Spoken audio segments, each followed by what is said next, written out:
How to attach files to a Teams meeting invite. Hi everyone, it's Sophia to assist you today without any delay. Let's jump right in. First, open Microsoft Teams on your PC.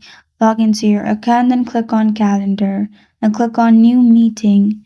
In here, you'll find Insert Link option. If you scroll down, click on Insert Link and then paste the link you copied. Add text to display and then click on insert. After that, click on save on top right beside close. You can copy this link and share it with the people you want them to join the meeting. After that, you're good to go. You can also set time and date. And this is how to attach files to a Teams meeting invite. Thank you for joining me today. If this video helps you out, please leave a like and subscribe for more. Got a question or want to suggest a topic? Comment below. I am Sophia signing off. Until next time.